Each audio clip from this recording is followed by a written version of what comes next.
ASM info viewers அனைவருக்கும் வணக்கம். நான் டாக்டர் நித்யா, சித்தா பிசிஷியன்.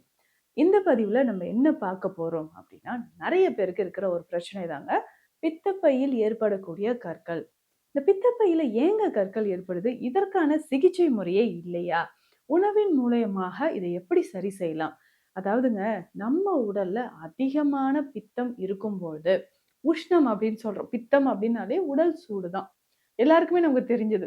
உடல் சூடு அதிகமாகுதுன்னா, எனக்கு பித்தம் அதிகமாயிடுச்சு அப்படின்ற மாதிரி. அப்போ இந்த பித்தத்தை சமநிலைப்படுத்தணும் இல்லைங்களா?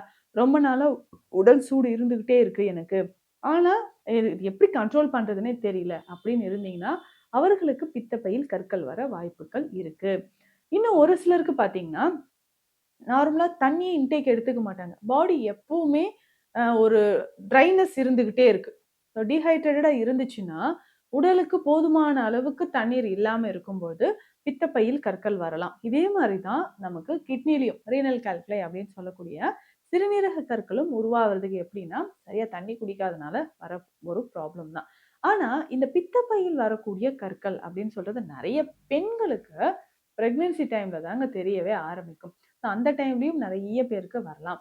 சிலருக்கு பார்த்தீங்கன்னா, ஸ்லட்ஜ் மாரியோ, இல்ல உள்ள சாண்ட் மாரியோ, ஏதோ ஒரு சின்ன பைக்குள்ள கொஞ்சமா மணல் கொட்டி வச்ச மாதிரியோ இருக்கிறது பார்க்குறோம்.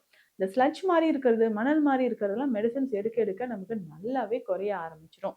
ஒரு சிலர் சொல்வீங்க, "நான் என்னதான் டயட் ஃபாலோ பண்ணாலும் இது கரையவே இல்லையே, அப்படியே இருக்கே" அப்படின்னு சொன்னீங்கன்னா, இதற்கான சரியான ஒரு வழிமுறையும் உங்களுடைய உடலும் ரொம்ப ஹீட்டா இருக்கு அப்படின்னு தாங்க அர்த்தம்.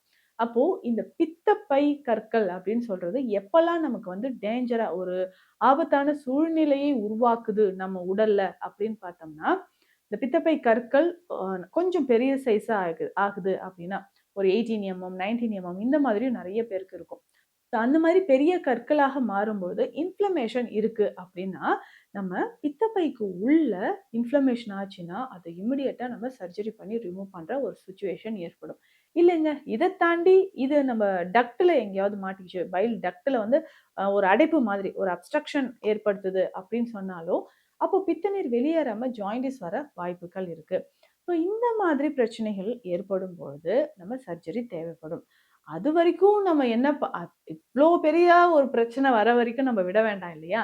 இப்போ ஆரம்பத்திலேயே சில சிம்ப்டம்ஸ் தெரியும். இத வச்சு நமக்கு பித்தப்பையில கற்கள் இருக்கா இல்லையான்னு தெரிஞ்சுக்கலாம். இப்ப கவனமா இது என்னென்ன சிம்ப்டம்ஸ்ன்றத தெரிஞ்சுக்கோங்க.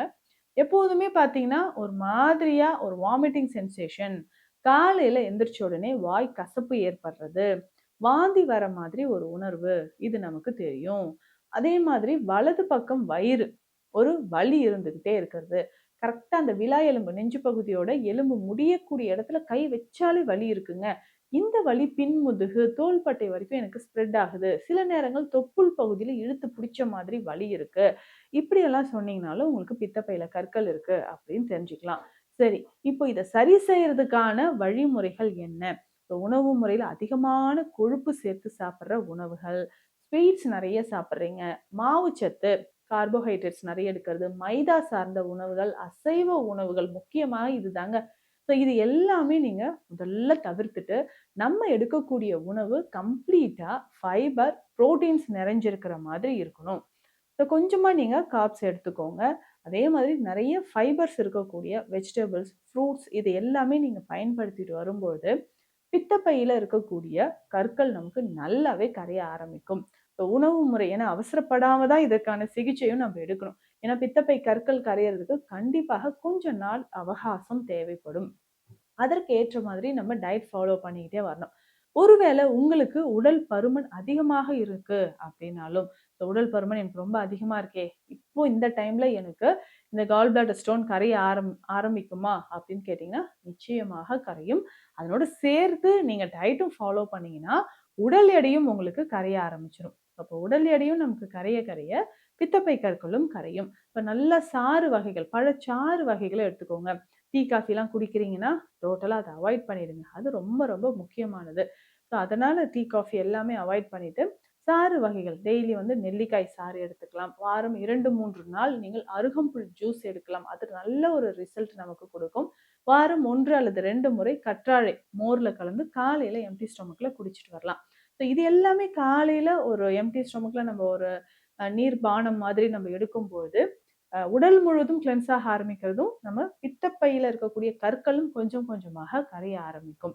ஸோ இதே மாதிரி பார்த்தீங்கன்னா, உடல் உஷ்ணமாகாமலும் நீங்க பார்த்துக்கணும். ஸோ ரொம்ப எனக்கு பாடியில ஒரு டயர்ட்னஸ் தெரியுது, பாடி ஹீட் ரொம்ப அதிகமா இருக்கு அப்படின்னு சொன்னா, அதற்கு ஏற்ற மாதிரி நம்ம மருந்துகள எடுத்துக்கலாம். பாடி ஹீட் ஆகுது அப்படின்னா, அதுக்காக நம்ம எண்ணெய் குளியல் எடுக்கிறது, நீங்க கற்றாழை சாறு இன்டர்னலா உள்ளுக்கு குடிக்கிறது, இதை எல்லாமே நீங்க பயன்படுத்திட்டு வரலாம்.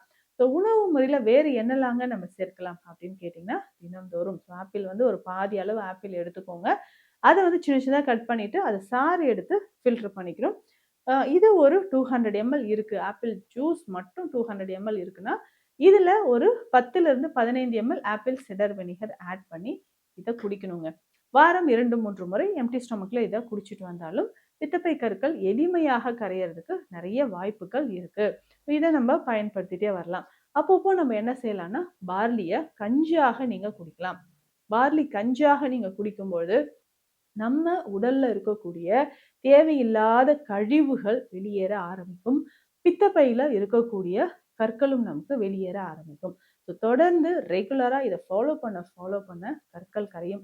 ஒண்ணு மட்டும் இந்த பித்தப்பை கற்கள் இருக்கக்கூடியவங்க தெரிஞ்சுக்க வேண்டிய விஷயம் என்னன்னா, இந்த உணவு முறைய நம்ம ஃபாலோ பண்ணிக்கிட்டே வரும்போது, கொஞ்சம் டைம் எடுத்துதாங்க இது பித்தப்பை கற்கள் கரைய ஆரம்பிக்கும். எனக்கு 10 நாள்லயோ, இல்ல 1 மாதத்திலயோ எனக்கு ரிசல்ட் கிடைக்குமா அப்படின்னா, சிலருக்கு அந்த மாதிரி வாய்ப்பு இருக்கு. ஆனா சைஸ் கொஞ்சம் பெருசா இருக்கிறவங்களுக்கு அது உடைந்து வெளியேறுவதற்கு கொஞ்சம் கால அவகாசம் தரணும். நெறைய பேர் டவுட், இது வெளில வரும்போது எங்கேயாவது மாட்டிக்குமா? வயித்துல வேற எங்கேயாவது புண்ணு வந்துரும்னு சொல்றாங்க. வேற ஏதாவது ப்ராப்ளம் வந்துருமா? அப்படின்னா, அது கரைந்து வெளியில வர்றதுக்கு தொடர்ந்து மருந்துகள் நீங்க எடுத்துக்கிட்டே வரும்போது, கொஞ்சம் கொஞ்சமாக அது கரைஞ்சு நமக்கு டைஜெஷன் ட்ராக்ட் வழியாவே வெளியில வர ஆரம்பிச்சுரும். வெயிட் லாஸ் நல்லாவே ஆக ஆரம்பிக்குங்க. சித்த மருத்துவத்திலும் நிறைய மருந்துகள் இருக்கு. அந்த லிவர் டானிக் அப்படின்னு சொல்லக்கூடிய மருந்துகள் எல்லாமே நம்ம எடுத்துக்கலாம். ஸோ அந்த மாதிரி பயன்படுத்தும்போது, லிவர் டானிக் அப்படின்னு சொன்னா கீழாநெல்லி பெஸ்ட்டா இருக்கும். கரிசலாங்கண்ணி பயன்படுத்தலாம். தூதுவளை, வல்லாரை பயன்படுத்தலாம்.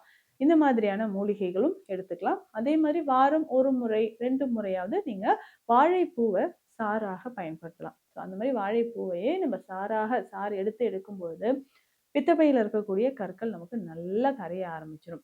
ஸோ ரெகுலரா இது எல்லாமே ஃபாலோ பண்ணிட்டு வாங்க. பித்தப்பையில இருக்கக்கூடிய கற்கள் நமக்கு நல்லா கரைஞ்சு, கொஞ்சம் கொஞ்சமாக நமக்கு அறுவை சிகிச்சை இல்லாமல் இதுல இருந்து குணம் பெறலாம். மீண்டும் அடுத்த பதிவில் சந்திக்கலாம். நன்றி.